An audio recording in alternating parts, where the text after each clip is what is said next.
Welcome to our first episode of STTV. I'm Autumn Galgon. And I'm Caleb Nolberg. Have you heard about the brick A in front of the football field? Yeah, I've seen a couple times at football games. Well, for our first story, reporter Hayden Blair tells the origin story of the brick A, traditions involved with the bell, and why the name brick A was chosen. This is reporter Hayden Blair standing outside of the Augusta Heights School at the Brick A. The Brick A was built around this here Victory Bell, and the Victory Bell was donated by the graduating class of '94 as a means for the school to celebrate, well, usually a big achievement, whether it be in sports or other extracurricular activities. That was our gift back to the high school. Damon Schmidt was the one who was taking a class here at the high school over design, and that was one of the projects that he had, was to design something, and he decided to design the brick A, and that our class would dedicate it back to the school. So after his design, he needed somebody to take that design and put it to life. My dad, Glenn Young, was the one that they contacted to construct the brick A.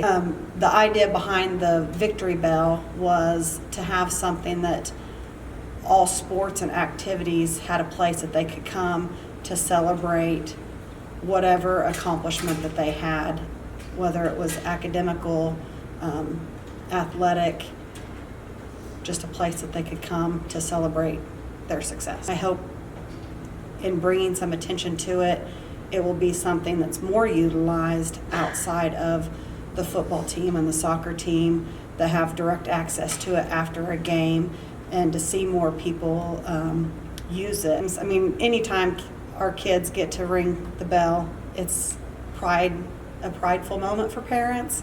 It's exciting to get to see that next generation be able to take advantage of something, again, that my class donated and my father built. It's really cool.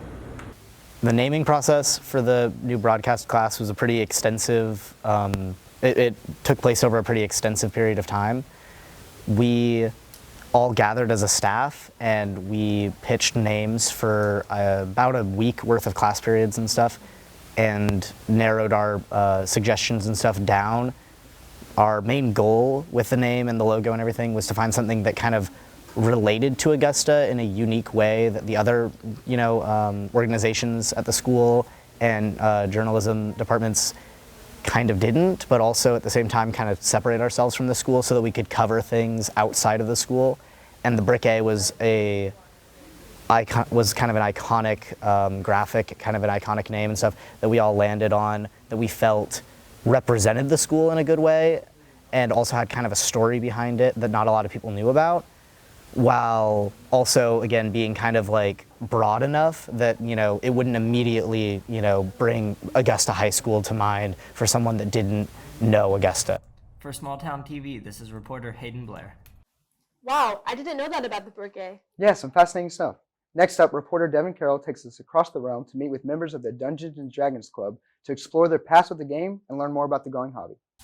I'm here in the Augusta High School Library, where the D&D Club meets every Friday from 3:30 to 5 p.m. Each campaign is run by a dungeon master, then that person's party of players acts as characters within the world. That was... So a dungeon master, or DM as short, is essentially the narrator or rule keeper of the entire world. He or she writes a story, which is called a campaign, which you play through a set of sessions. Campaigns can take either from like one session all the way up to maybe a year, or even past that. Some people have been playing one campaign forever, and they just keep resetting, or it really just depends on the DM. But it's most likely just a story or setting that you play through as a PC or player. To be a DM, you have to know just the general rule set of D&D to make sure not only you are going against them, but make sure your players aren't going against them. You have to know everyone's HP. You have to know the AC, essentially what everyone can and cannot do, the setting, everything that's hidden or not hidden.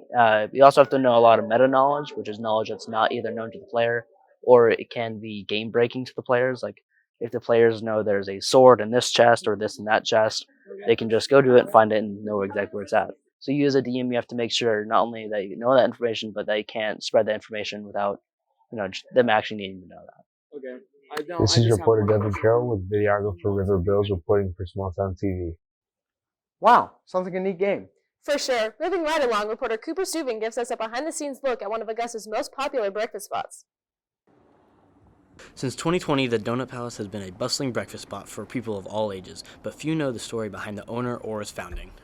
We got married with my wife like 6 years ago, and then we moved to Kansas, We got here to Augusta, we opened a shop, and it seems like doing pretty good, so. I used to work for my uncle. He owned a donut shop in Silsbee, Texas. He owned Donut Palace too, I start here at like 3:30, so probably like 5 o'clock. I can get my donut out, some of them, but not all of them. I like the community. They come to support me, COVID, it wasn't bad at all. Yeah, we still got a lot of support from the community. We opened a drive-through, so a lot of people come by. They don't really care about the time they're waiting for, And even my employees, they make more tips on that because the community try to help us out. We make everything from scratch, whatever it needs to be. Like, we just got the dough and you got to, make everything, let it prove. It takes a long time to do all of that, but, I think it's worth it for me.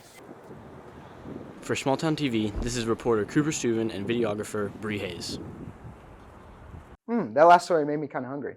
Yeah, I could certainly go for a donut about now. Lastly, reporter Alex Quesada interviews Matt Childers about the brand new disc golf team. The inaugural disc golf tournament was held Friday, October 28th, with the help of Matt Childers, first-year teacher and previous mayor of Augusta. We talked to Childers on his part in redesigning the disc golf course. Finish up. So we, city manager and I, and then some other people kind of put this course in while I was mayor about 7 years ago now. It's about 7 years. Started out with an initial 9 holes, added the back 9 about a year later. And then over about the past 6 to 8 months, we've been redesigning this course, and luckily, just within the past couple of days, the City Parks Department put in the new baskets that we have out here today, and new tee pad positions are coming in as well. So it's really, we've made it a bit more challenging, certainly, and I think the kids that played today indicated that. But we did that intentionally to try to stretch the play out here. So it's a more competitive course now, and we kind of love what we've done out here. Hopefully it works out that Augustans love it, and then people from outside of town come to visit us and love it as well. Childers began playing when he was about 6 or 7 years old, although when he first started playing there was no course. So Childers improvised by using trees, utility poles, and even doors as the holes. Childers continued to play through college and even took a fundamentals of flying disc sports class and passed with an A. Through all the years Childers has played, he has come across a certain struggle that many others have faced. But one time I had thrown a disc, and it was on hole 17 where you're crossing Elm Creek, and there was some water going through at the time, and I had one that landed on the far side of Elm Creek on a rock. So I was standing on top of that rock getting ready to throw the next shot, my upshot, and the rock came out from underneath me, and I ended up diving. It was kind of like as graceful as I can, a graceful dive into Elm Creek to protect myself and land in a push-up position. And all my friends were there, and they first are like, "Are you okay?" And then while I'm laughing and angry at the same time that I just did that in front of all of them, knowing what was going to happen, they all start pulling out phones to take pictures and videos instead of helping me up out of Elm Creek. That was probably my most embarrassing moment out here, and probably one of the more fun times out here as well. With the turnout of this tournament being quite successful, Childers has already planned a date for the next. Be sure to join Childers February 17th for the next disc golf tournament. I'm reporter Alex Quesada with videographer Lucian Newcomb for Small Town TV.